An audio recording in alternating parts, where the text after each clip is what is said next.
จนมาพ่อเจ้าคนไข้เจ้าผู้งามไม่ปานแต้มอายขอแนมนะจากวางซอยชุบใจที่เพพัง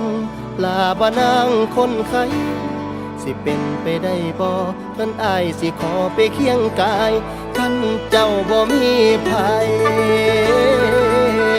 คันได้นางมาเคียงข้างสิขอหักนางไปจนแก่